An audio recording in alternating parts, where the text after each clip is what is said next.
when I woke up, very confused. She said, "You almost died last night. In fact, no one can believe you were alive." I went into the games not knowing what was coming. As humans, we just hate uncertainty. You just sensed that it was out there. You have to start somewhere. We're all programmed to push ourselves even farther. This is On the X, an Ironclad original.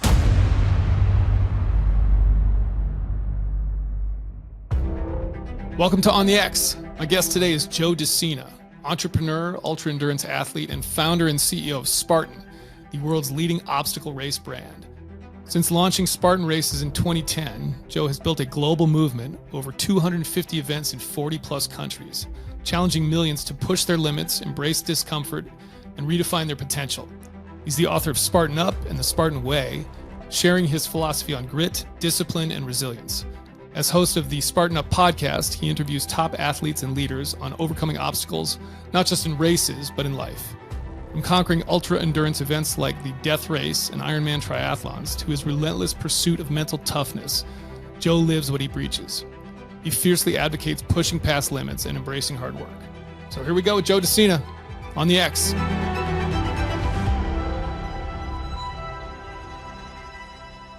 Did you grow up wrestling? Is that what you grew up doing for sport? No, I grew up in Queens. I grew up racing BMX bikes and downhill skiing. Okay. But, you know, in my era, when I was growing up, Bruce Lee was a badass, right? Martial arts were like something to look up to. And so when we had our children on the farm, I convinced my wife to allow me to hire a Kung Fu master from China to live with us. And so we did 2-a-days for many, many, many years, 7 days a week. And that's where we started on this journey of insanity. Okay. So how does one hire a Kung Fu master from, like, how do you even go?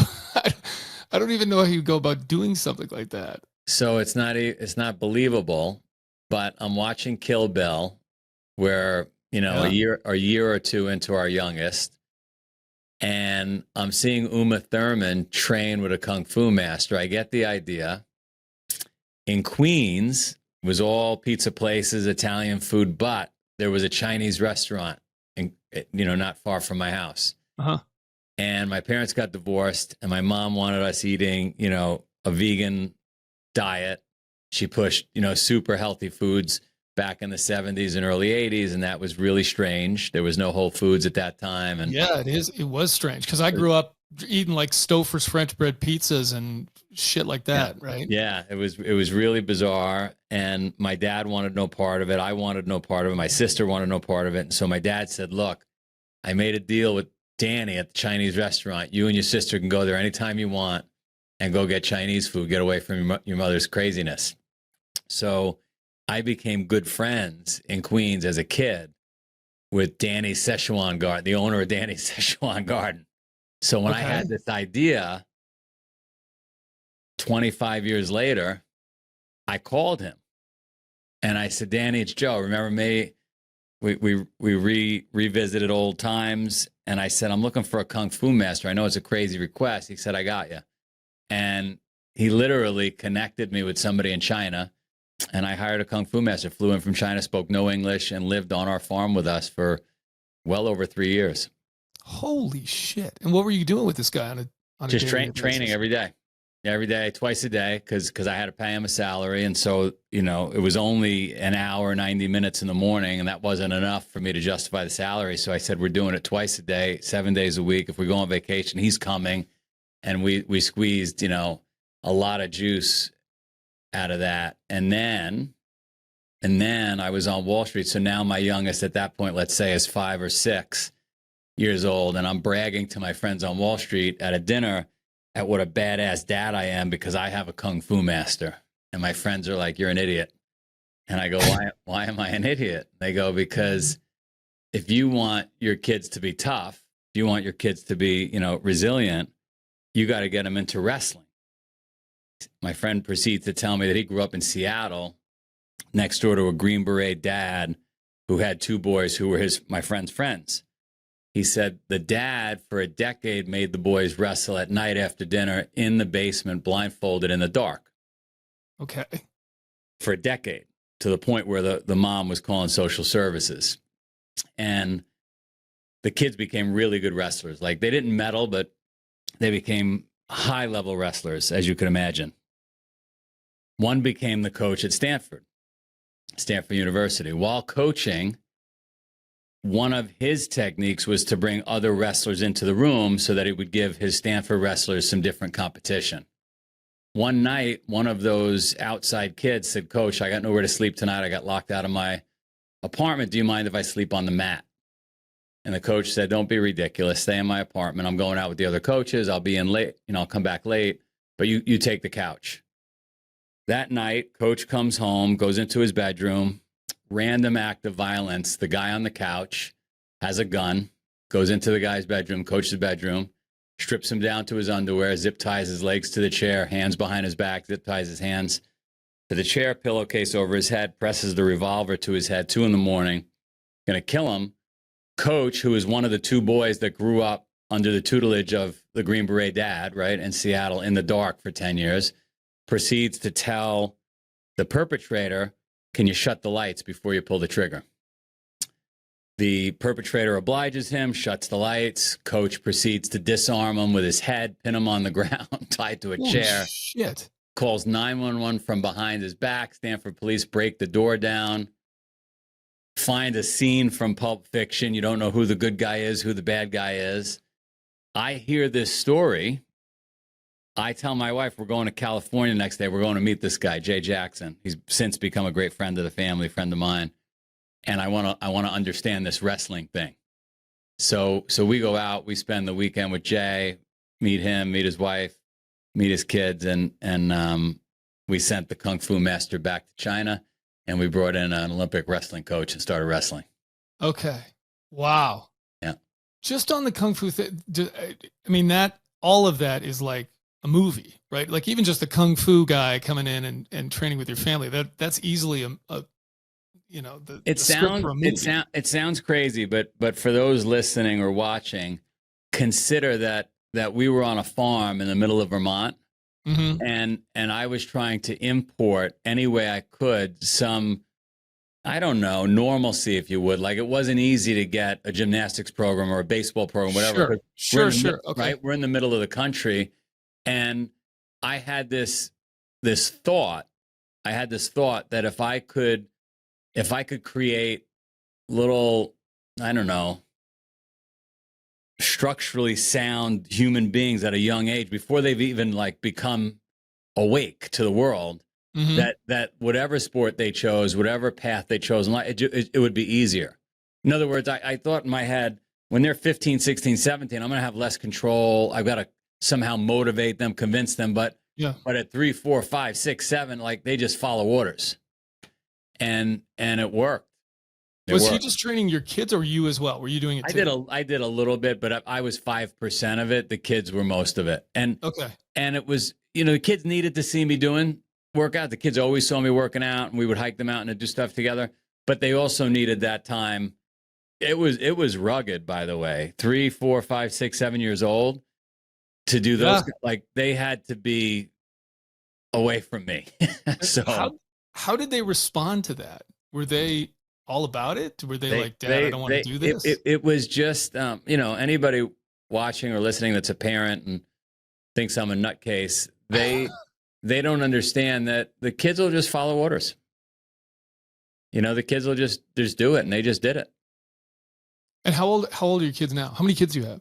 I have 4. We have 4. So my 19-year-old just started college. Yeah. My 17-year-old is a junior in high school.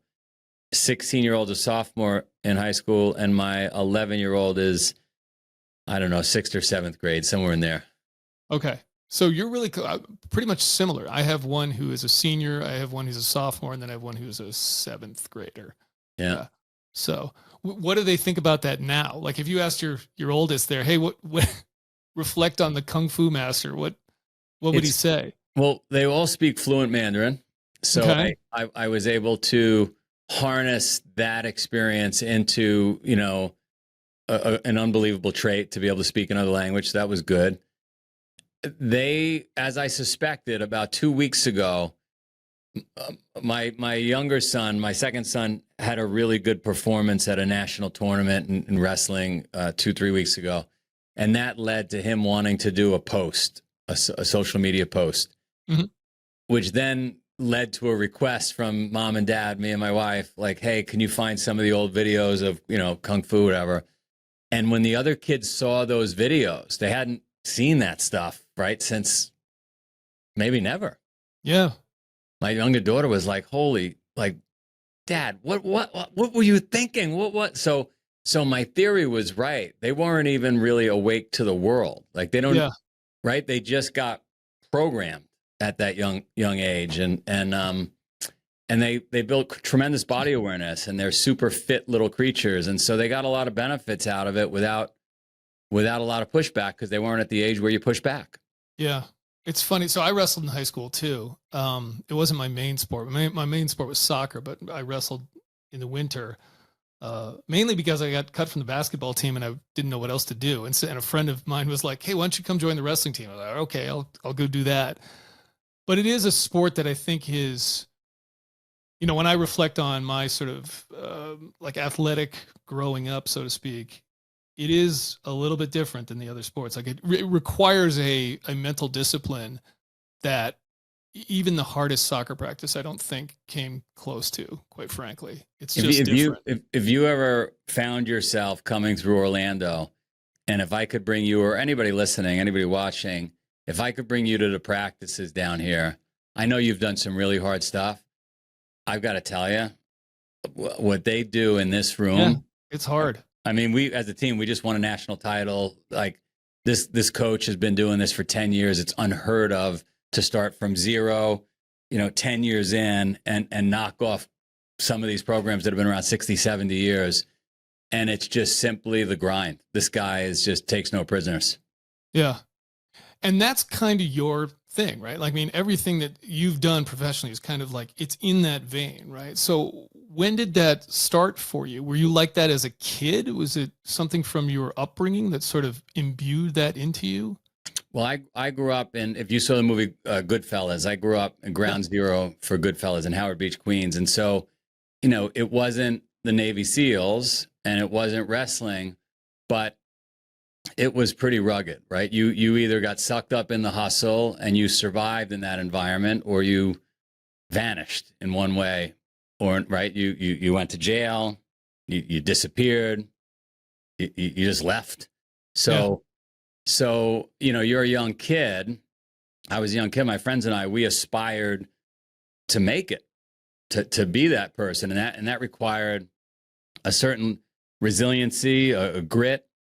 You were told that one way to get in, you had to do 5 or 10 years. You had to do your bid and not complain and not rat, right? So the beginnings of a way to think, a resiliency, a grit. I'm not saying it's right. It wasn't the right way to live, but it was just the environment I grew up in.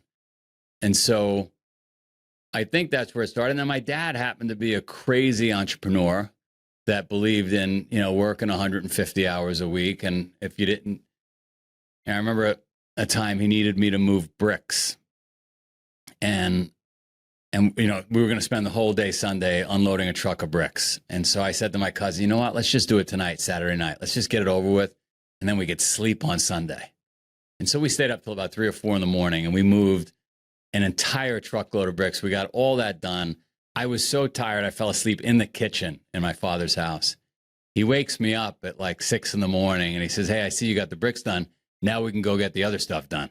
So it was just it was worse than the way I am. He was relentless in a relentless environment that was, idolizing some crazy stuff. And then my mom gets into yoga, meditation, and health food late 70s, mid to late 70s. And she starts she gets sucked up into this yogi who teaches her about long distance running, meditating for, weeks at a time, fasting for weeks at a time.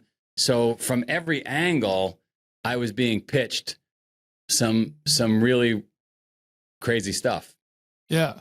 But was your reaction to all of that like, yeah, that's the way to do it? Or were you ever, you know what I'm saying? Like if you're saying your dad's waking you up at 2 a.m. to move bricks or whatever, was it like, maybe that's not the best thing, or did you just see the value in it? I definitely loved hard work. I didn't love the vegan meditating. I wasn't buying into any of that, but the hard work, the grind, the families that were second, third generation at a cement plant or a brickyard or a pizza place, that, you know, the mom who was making sauce on set, and next to the stove was a CB radio, and she was calling in tow truck for the family. Like, that was awesome. I was attracted to, who's not attracted to hard work? So I was very attracted. Lots of people are not attracted to hard work. Lots of people. I was very attracted to hard work, and I created my own identity. Or like, that's what I'm not good at a lot of things. I'm not super smart, but I love work. And so I ask that of my family. Our family now is like, we're not a lot of things, but like, we just don't quit and we work hard. Like, that's my goal with our family. So but it sounds like with growing up with you, that it wasn't what was coming from your parents wasn't necessarily an athletic pursuit of that, right? Like it was hard work. It was whatever job, that kind of stuff. When did it shift for you into an athletic pursuit, endurance races, and the other things you ended up going after? So I didn't tell you. So one of the things my mom was preached by that yogi was that long distance running, and he created a race which still exists today called the Transcendence Run. Okay. It's a 3,100-mile race around a 1-mile loop. Still takes place in Queens, not far from my house today. About 8 people a year attempt to do it. It's 50 to 60 days of running. 3,100 miles. Oh my God. So 3,100 laps around a 1-mile loop. Around a 1-mile loop. So imagine being a young person, and I'm being fed all that stuff I just described to you. And then there's this crazy race, and my mom's running 10, 20 miles a day. And so anyway, I don't want any part of it. I'm not really paying attention to it, but through osmosis, I'm definitely absorbing it all. And I finally make my way through life. I land on Wall Street. I graduate college, and I'm not feeling as healthy as I did. And so I start looking up some of the stuff my mom was preaching. And before you know it, I'm doing like adventure races and long distance runs and running stairs in buildings in Manhattan and doing Ironmans. And I just fell in love with it. I felt so alive. The very stuff I was pushing back on with my mom, she was right.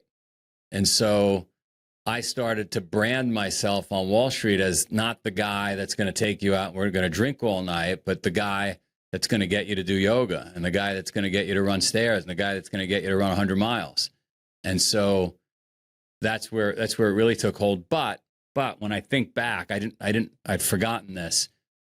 When I was 13, completely forgot about this. I was into BMX bike, racing, and my mom wouldn't take me to a race on a Sunday. My friends couldn't get their mothers or dads to drive, so I convinced my friends to bike to the race. And it was 75 miles each, to and from. So we did a 150-mile round trip on single-speed little BMX bikes at 13 years old. And so that was probably the beginning of like, hey, we could do anything we put our mind to, Did your mom know you were doing that, or did you just go off and do it? No, we just took off. And so it started to ooze out of me later in the mid 90s is where I fell in love with all this stuff. And then I said, what's the toughest race in the world? And so I started to chase the most crazy races in the world, and I couldn't get enough of it. On the X is brought to you by Mechanix Wear. Mechanix Wear gloves are kind of the go-to glove, I think, for most people out there, whether it's working around the house or on the job or some kind of tactical setting.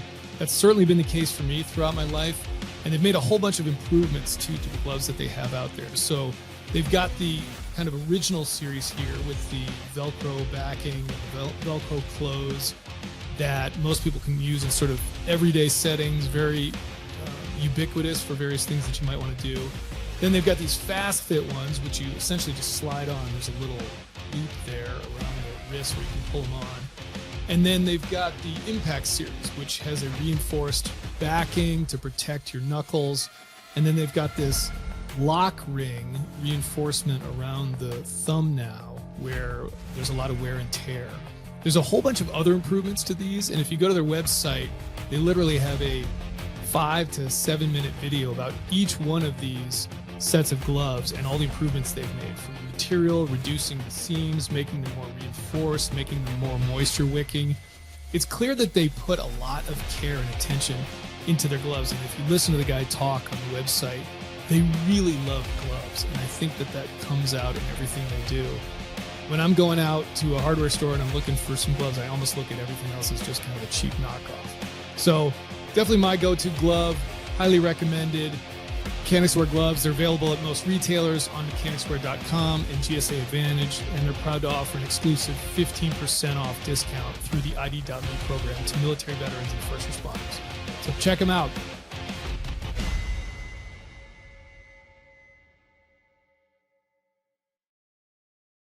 Did you have a moment too, like, Dave Goggins has this moment where he's like 300 pounds overweight and it's just like, with the milkshake or whatever, and just says, I can't do this anymore. And he couldn't even run like a quarter of a mile, right? It was like 400 yards. And it was like, I had to stop because it was just so taxing.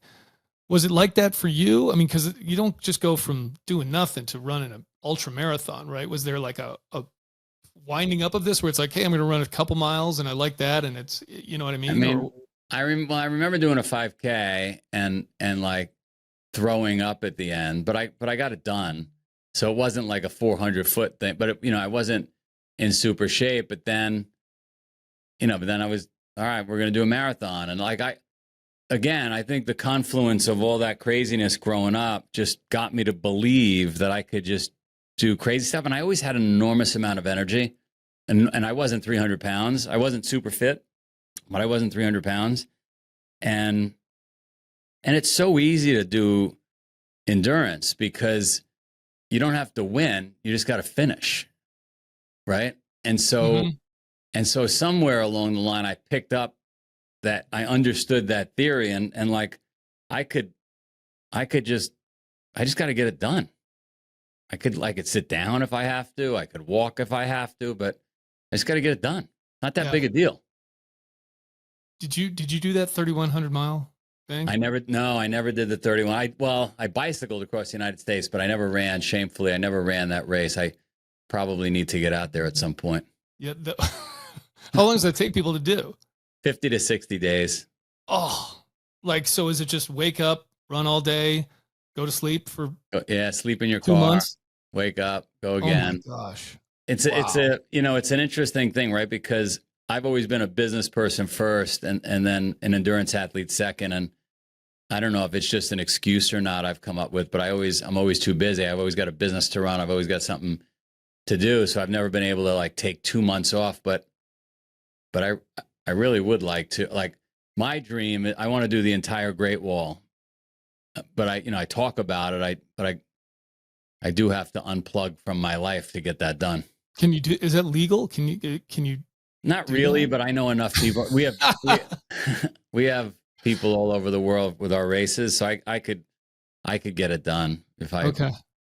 It just occurred to me that, like, so 3,100 miles. That's basically like running across the country, right? It's essentially like running coast to coast. Yeah. Okay. Yeah.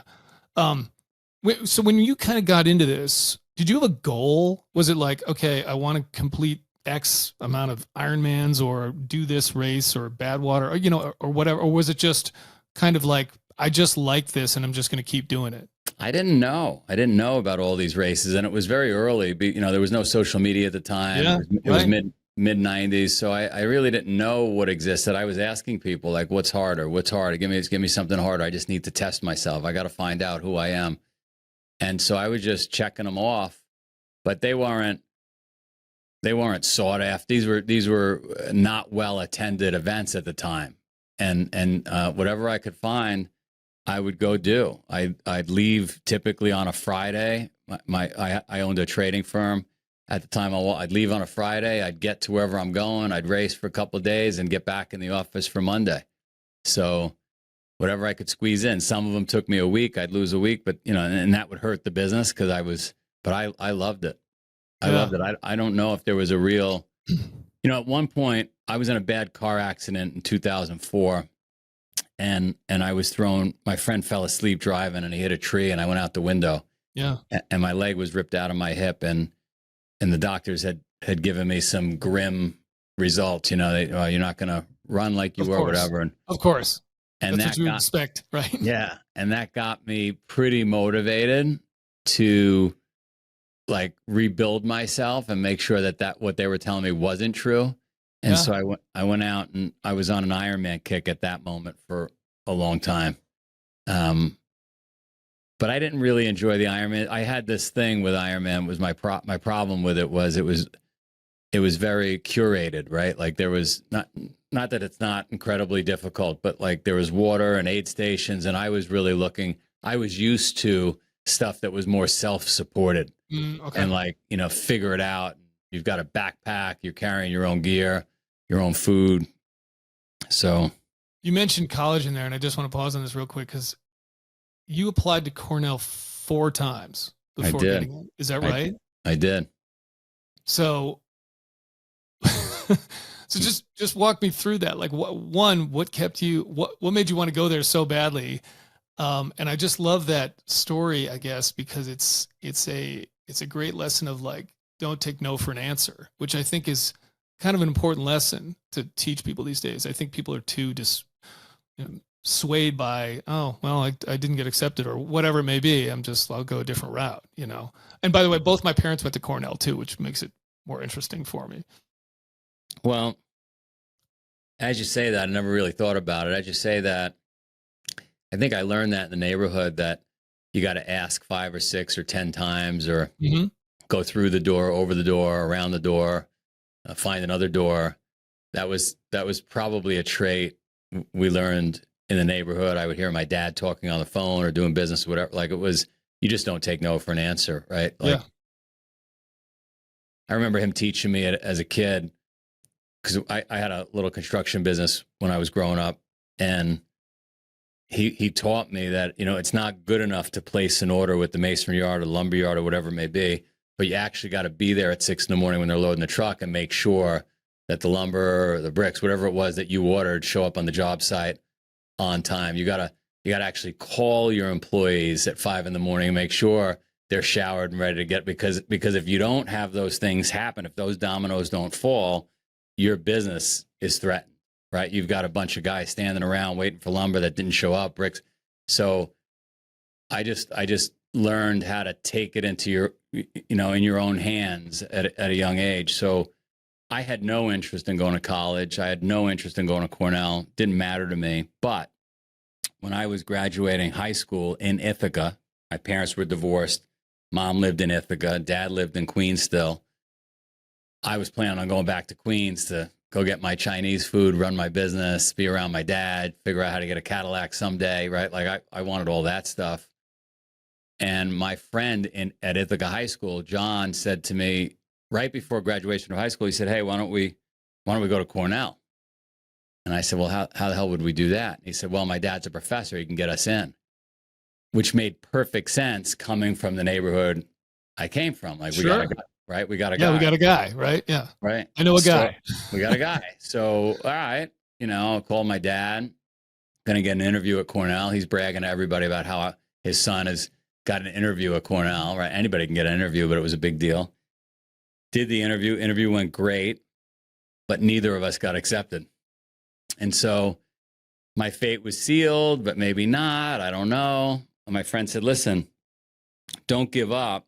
Turns out we can go take some classes at Cornell, 3 classes, first semester, while all the kids that got in are doing 5 classes. We could do 3, reapply in the winter. And if we did well, they'll accept us." Mm-hmm. So I said, okay. So we both chose our paths for that summer, that first summer out of high school. I decided to go to St. John's in Queens while I was running my business because I wanted to level up and learn how to study.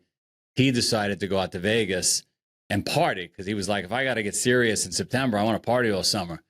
So that was my first understanding of delayed gratification, right? Like I don't know, why are we partying now? Let's focus. So I went to St. John's. He went out to Vegas. We came back in September. We buckled down. We worked really hard. I got 2 A's and a B on those 3 classes. That was like the best I'd ever done in school, my entire scholastic childhood. So we reapplied. Neither of us got in. He pulled the ripcord, went out to UNLV. He liked Vegas so much that summer. He was done. I stayed, tried again, because now my identity was starting to get intertwined with, my son's going to Cornell. I'm going to Cornell. I'm like the first guy from this neighborhood going to an Ivy League school, first guy in my family going to college. And I'm going to feel like a fraud if, like, how am I going to explain what happened? People don't even know. Most people don't even know that I'm just taking 3. I'm not even a matriculated student. So I took another stab at it, reapplied, didn't get accepted. Took another stab at it, reapplied, didn't get accepted. So I was 3 semesters in. Everybody's got a breaking point. I started to break. Said to my mom, look, I'm out. I'm going back. My business is getting very big in Queens. I'm going to go run my business. Like any mother, she doesn't want her, like, once I leave, that's it, right? Once you're out of the house, the boy or girl, a kid. So she says, do me a favor. She says, I teach yoga to this woman. She works at Cornell. Go meet with her.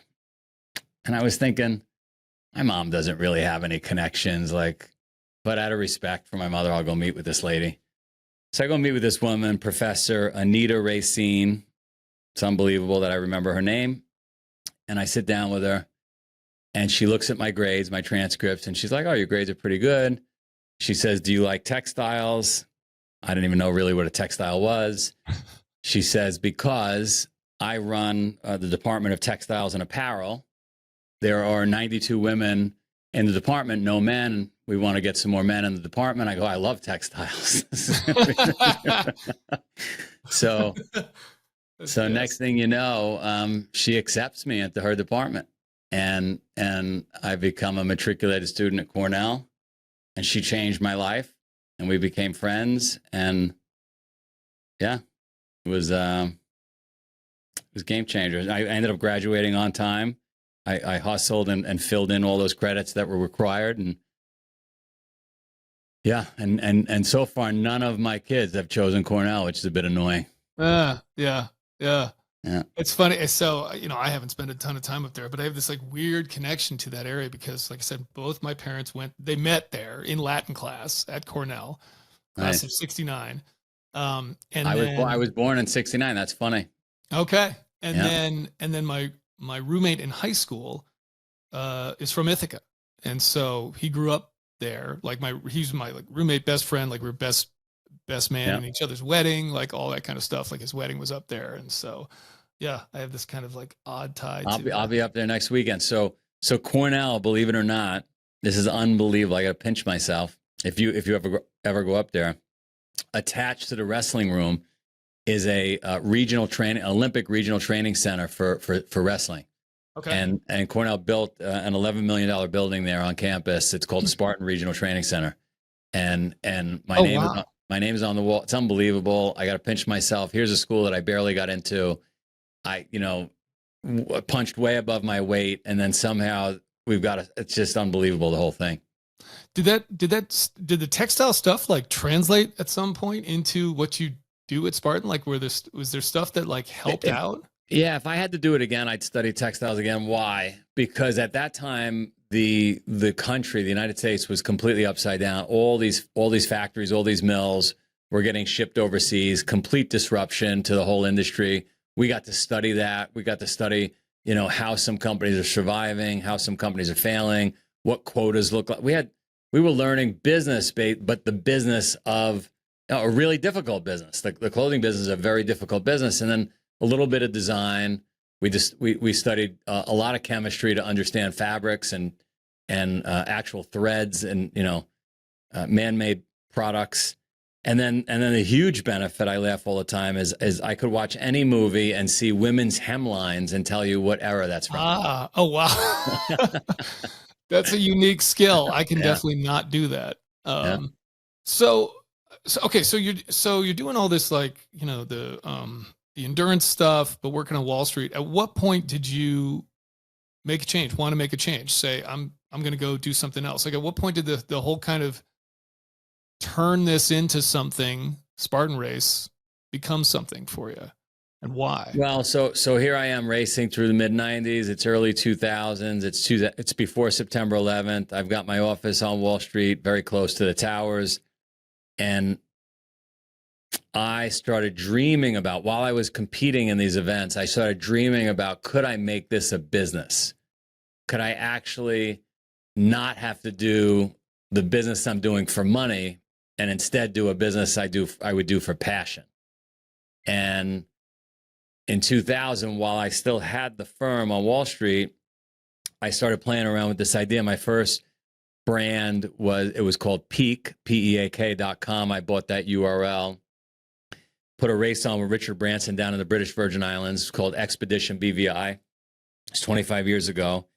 And it was an adventure race. It was the kind of race that I would compete in. It was 350 miles long. It was paddling. It was mountain biking. It was climbing, running, a little bit of sailing, which was not anything that we had done in races before, but I thought that would be cool. And September 11th happened. All the sponsors pulled out.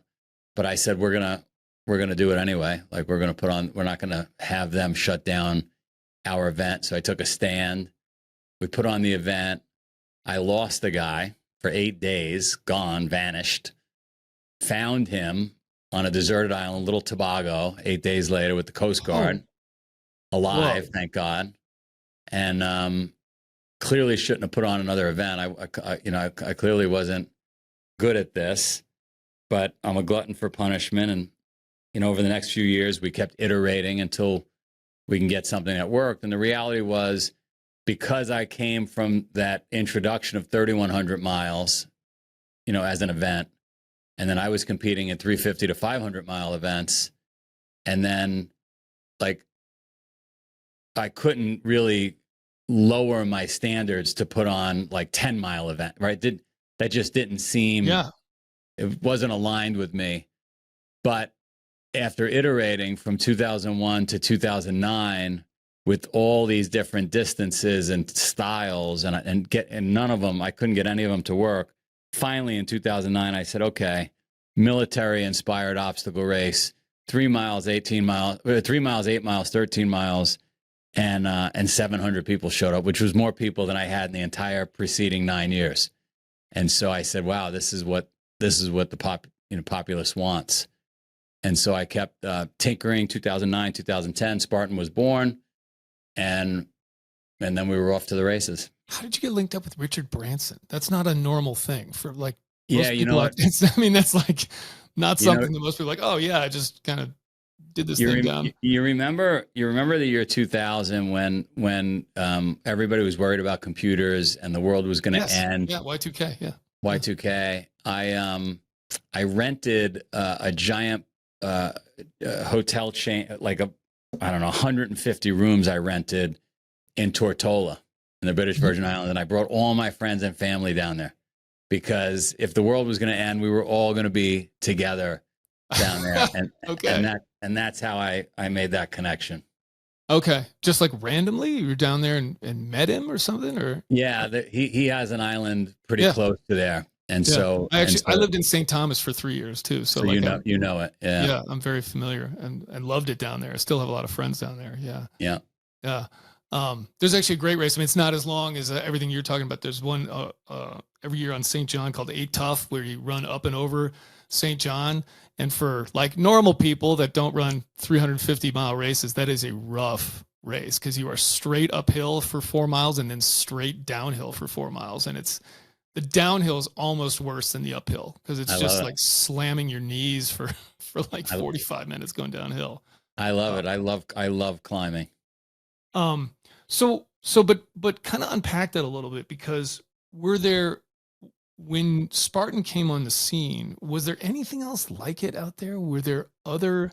Well, was an obstacle course race a thing out there outside of the military? There was one which I had never heard of. Again, because social media wasn't around in the 2000s. It came later, towards 2010. there was a race called a Tough Guy in wow. England. Never heard And of it. it happened once a year on this guy, Mr. Mouse, who was former British Army something or other. Okay. And he would get 3,000 or 4,000 people competing in this thing once a year on his farm. And I only learned about that after, because Tough Mudder, who was my competitor when I started Spartan, they were two kids that went to Harvard and apparently knew Mr. Mouse in England. They were Brits, and apparently stole his idea and all his stuff. So that it came out in the press later when I ultimately went to go meet Mr. Mouse and learn all about it. But that was really the only, I mean, outside of what all the military branches were doing for their own men and women, there was really nothing commercially available to folks back then. How did you decide on the obstacles? Like, how did you figure out what to do there? Because you can go a lot of different directions with obstacles. It's so funny because I was training with a buddy of mine, this guy from New Hampshire on our farm in Vermont, like, let's say from 2005 to 2008, 9, we'd train we have a mountain in the backyard, and we'd try carrying dumbbells to the top or pulling a sled up or whatever. We would just do crazy stuff. That would be, we'd have a lot of time to talk. And in those moments, he would say, you got to do a military-inspired obstacle race. And I thought, that's so stupid. Who is going to crawl under barbed wire? Like, who's like biking, kayaking, running? That makes sense.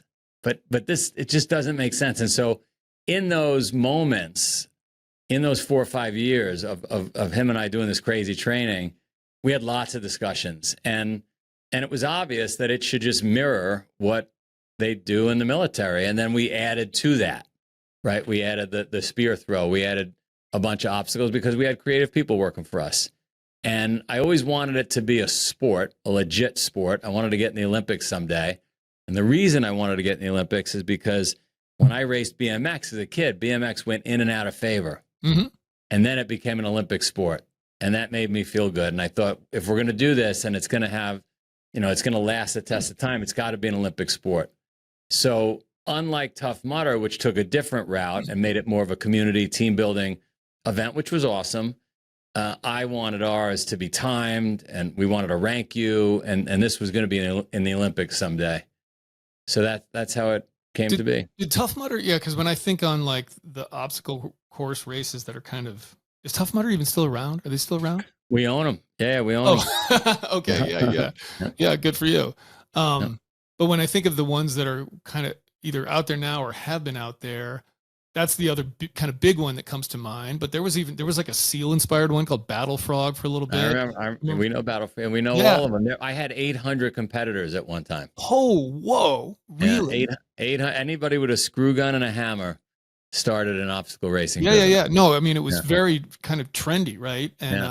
And I remember this so I used to, for about 5 years, I ran a company. I was president of a startup beverage company called Killcliff, and we were really big in CrossFit. I know space. Killcliff very well, but it wasn't you. I must have met your partner at Todd. Todd Ehrlich. Yep. Yeah. So Todd was the CEO. I was the president, and you know, he hired me. But like I think we did some stuff together.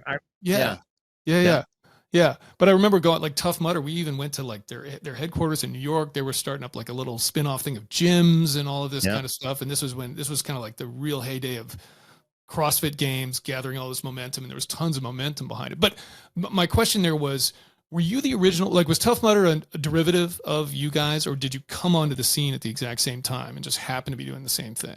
We were probably 6 months before them. Okay. And I have no idea why the universe did that. Like, I don't know why it happened right around the same time. It might be because CrossFit was becoming big. Mm-hmm. There were a lot of people coming back from the Middle East, from war, right? It was just the right moment, maybe. I don't know. Yeah. Don't forget also the financial crisis. We are inversely correlated. Like, the worse the economy does, the better we do. Why is that? Because when things are really going well, people tend to go on cruises and spend a lot of money at Disney and do all these very fancy, expensive things. Uh-huh. When things aren't going well, it's $150 to crawl under barbed wire and feel better. All right, fair enough. Hey everybody, Chris Irwin here, Communications Director for the Navy SEAL Foundation, the On the X podcast host. So Ironclad is our video production company. They are our podcast production company, and they've been with us since before I was even at the foundation, so more than 6 years. They're pretty much in some way plugged in with just about everything we do at the foundation, certainly on the communications side of things, and I honestly don't know what I would do without them. So they are absolutely top shelf in every regard in what they do. They're able to capture things that really look authentic, especially when it comes to some of the operator footage that can be challenging to do. And everything else is just done at such a high level that I don't really have to think about it or worry about it. If you or your organization or your company are looking for video production, if you're looking for post-production, podcast hosting, these guys can do it all. Check them out, ironcladagency.com, highly recommended.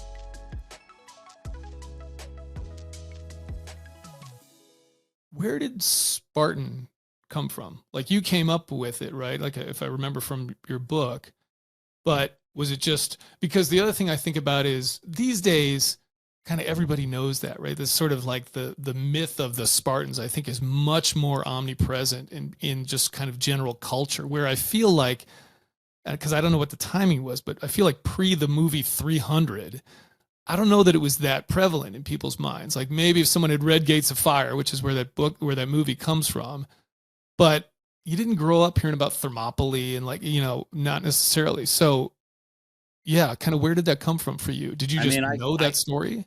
I can't remember a time as a kid being enamored or knowing about or learning about the sport. I can't remember, but I do remember we like I said, when we started in 2000, 2001, my name was, the name I acquired was Peak. Mm-hmm. And I was interested in that name. The URL was available. It was a 4-letter URL. That's amazing. Which is amazing. It probably cost like $50,000 these days. No, it cost me a lot. It cost me a lot, and that's another crazy story. But 17 years later, I randomly got, we still owned it in 2017, and I randomly got an email from a European group that was building out a software company called Peak, and they wanted it, and they paid 5 times what it was unbelievable. It's one of those stories that never happens to anybody, and somehow it worked out. Yeah. But for Spartan, I had my cousin, we laid out a whole bunch of names on a sheet of paper, sitting around the kitchen one night. Spartan jumped off the page as the most obvious choice. Okay. And that was it. That was just it. Made the call. Yeah. Wow. I'm a big believer. I coined the term fire, ready, aim. I think you could. We used to say that in the military too. Like, I don't know if it came from you, but we used to say it too. Well, wouldn't you guys? I assume you guys would say ready, aim, fire, right? Like, well, we would, but we would jokingly say ready, fire, aim. Yeah. So I just like to just take the shot and not sit around and don't get decision fatigue and like, let's just go. Yeah. Well, that's an intuitive thing, right? So you're leaning into intuition there. Do you think of it in those terms? Do you sort of think, I really lean into my intuition? Could be intuition. It's a little, I also call it upside, downside decision make. Like, all right, what's the upside to this? What's the downside? Mm-hmm. Is the downside fatal? Not like, so all that's probably going on in those few minutes in my brain, right? Like, all right, it's not a big, risky potential outcome, so let's just go for it. Yeah. We could always pivot. How did you get, so when you launched that first, was the first one in Vermont? Was that where the first one was? Yeah. How did you get 700 people to show up? How'd you advertise it? We literally ripped people out of dormitories and colleges. We lied to people, told them it was a barbecue. We did everything we could. Remember, I had 9 prior years to really struggling trying to get people to do these things. Mm-hmm. And so we went nuts and just did everything we could to try to energize a community to come out. And then what we saw was once they came out and they tasted it at that first event, then it was easy to get a second event and a third event, start to get the snowball going. And how fast did that grow? Like, how quickly did it go from there? I mean, at the time, if you asked me, it wasn't fast enough, but looking back, it was pretty damn fast. I mean, before you know it, we had a race in New York. We had a race in Montreal. We had a race in Slovakia. I mean, we had a race in London. It just started going. Yeah. Have you had other so has it always, I mean, obviously you've always had the obstacle course races, but what else encompasses the brand? You obviously probably have apparel and stuff like that, but are there other pieces to it now? Yeah. I mean, really the business, the way I think about it is it's just, events, merchandise, and membership. Membership's a really tiny offering for us right now. We're still coming out of COVID, even though it's been, oh, wow. Really? So many, well, we got so beat up financially. I mean, we lost a lot more than we had. We got shut down globally. Of course, 300 plus events. I had already sold, $45 million worth of tickets when that happened.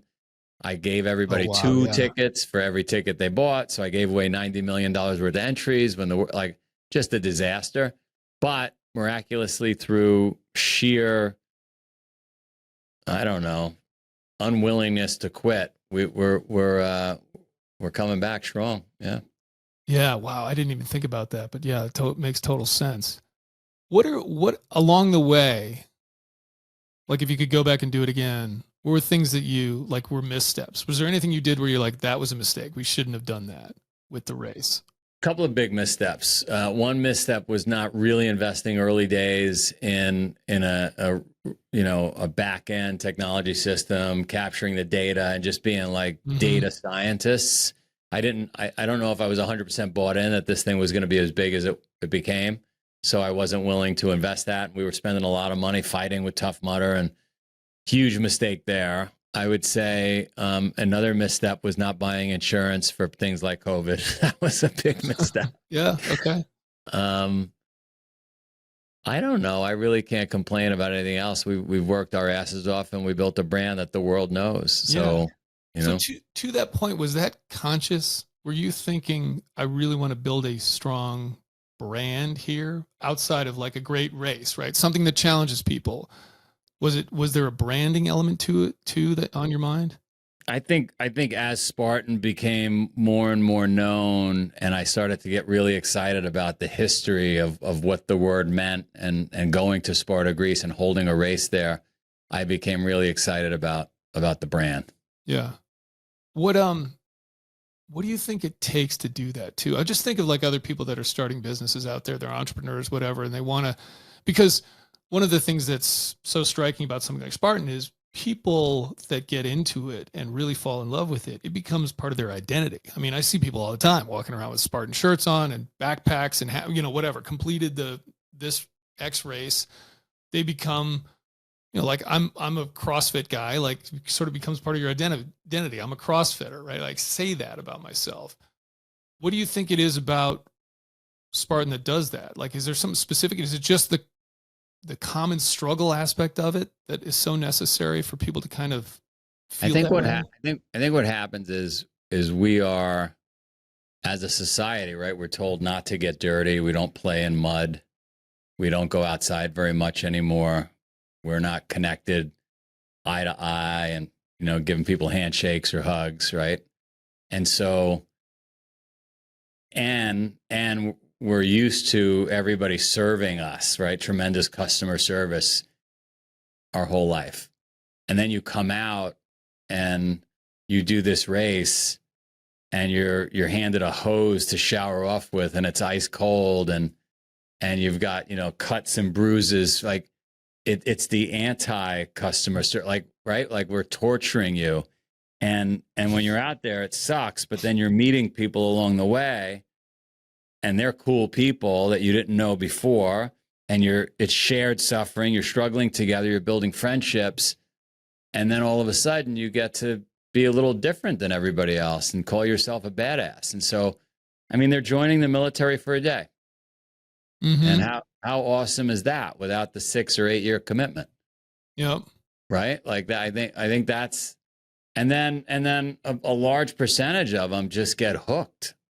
Yep. And they do, 50 events, 500, literally 500, like it's just crazy.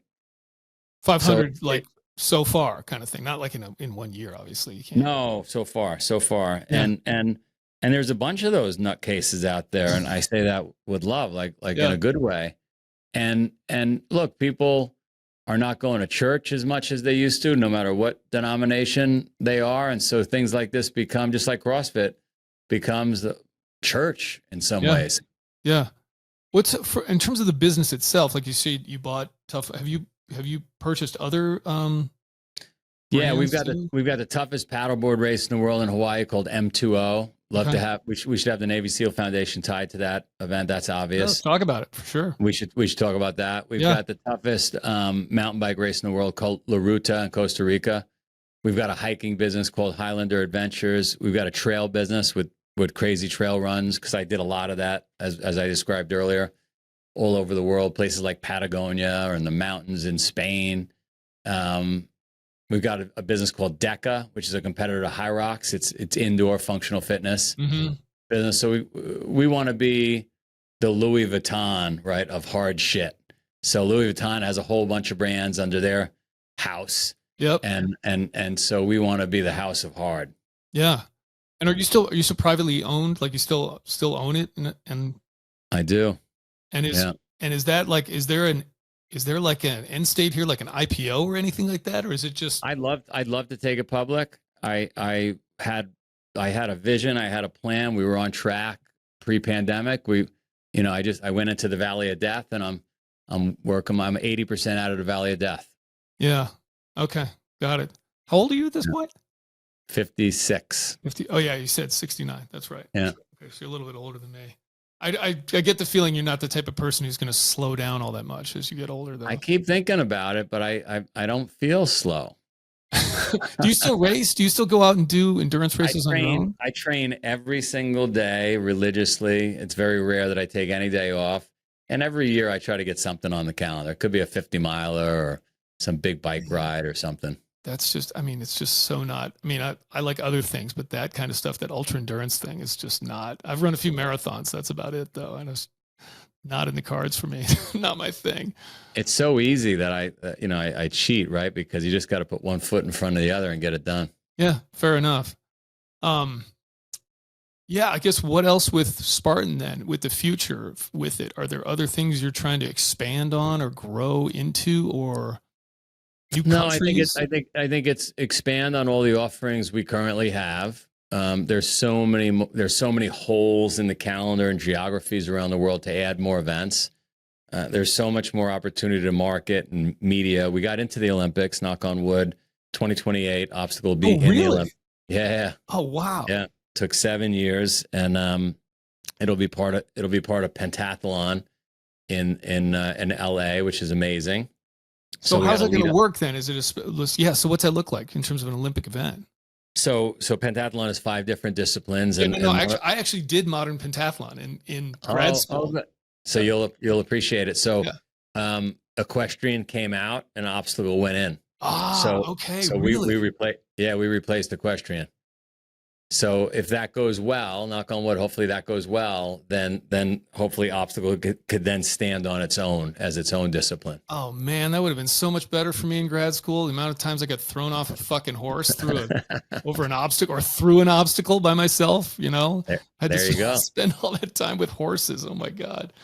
Horses are difficult. Yeah. I got lucky. Yep. So, and what's the length of the obstacle course race they're going to do? It's just short. It's just 100 meters. Super simple. Oh, okay. Visualize a long ninja warrior type obstacle course. Yeah. Okay. Wow. So is that and that is officially changing, like Olympic pentathlon is now that it's going to have that?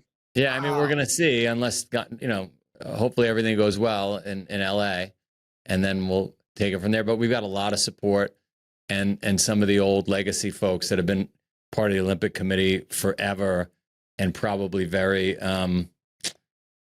proper around what modern pentathlon was, and weren't thrilled about the switch, are no longer there. So the new guard is there, and so they're a little more excited about revitalizing modern pentathlon, because it doesn't have a huge following. So this is a way to get it energized. Yeah. Honestly, most people, if you ask them what the 5 things in modern pentathlon were, I guarantee they wouldn't get it right. Like, no, that's right. Would throw fencing in there. They'd be like, my next goal is get fencing out and put in wrestling. I mean, that's actually not a bad switch, quite frankly, because it's the, some of those other things, the run, the swim, shoot, you're kind of against everybody, but the fencing is one-on-one, right? And so, that's actually not a bad swap. I would have preferred that for sure. Of course. Of course. Yeah. And I think people that have never done fencing, they sort of think that it doesn't hurt. It hurts. Like that thing hitting you when you get stabbed with that. I mean, you have like a chest protector on, but it does not feel good. It's like not comfortable at all. No. And it's really hard too. It's really hard. So just kind of looping this whole thing back. I mean, you, like I said, I think you kind of define yourself in a lot of ways by this kind of like just grind through kind of thing. And I'm curious, like you mentioned, your mom was into meditation and yoga and stuff like that. Have you brought any of that into kind of what you do as the older you've gotten, or seen the value in any of that kind of stuff? I mean, I've done an enormous amount of yoga in my life since I introduced it back to myself in the mid 90s. I went crazy with yoga, and I'm very aware of anything that feels tweaked in my body, and I get after it. And people ask me all the time, like, hey, do you have any injuries? And knock on wood, outside of getting thrown out of that car, everything works perfectly. Mm-hmm. So I attribute it to being maniacal about fixing things as soon as I feel them. I'm very aware of what's going on in my body, and I don't run fast. Like, I don't do anything super fast. Mm-hmm. So my wife, who was a high-level soccer player who trained her whole life at speed and, tremendous tension, her feet are bothering, her knees are bothering. Like, I mean, I ran thousands and thousands of miles. I biked tens of thousands of miles. I've swam, like, knock on wood, no issues, nothing. Yeah. Yeah, I would say that is a good point. Right. Like, that the kind of the really intense stuff that gets harder. But if you're an endurance athlete, where, to your point, just slow. Just slow. Yeah. Low and slow. Yeah. Just on a broader scope on the kind of the mental toughness though, do you find at all where there's places where that can be limiting, where it's not necessarily the right answer, right? To just kind of keep grinding through? I can't think of a time. I mean, I've had people around me just like yourself that, have died or lost loved ones or gone through whatever those things are. And I just can't think of anything that's happened to me in life where, that I love that saying that you just can't walk off. Like, right. There's just not a lot of alternatives. Like you could drink, you could self-medicate with alcohol or pills or food or sleeping, or you just walk it off. Might have to walk 1,000 miles, but pretty much walk off anything. Thanks for listening to On the X, the official podcast of the Navy SEAL Foundation and an Ironclad original series sponsored by Mechanix Wear. Learn more at NavySealFoundation.org or text On the X to 60104. See you next time.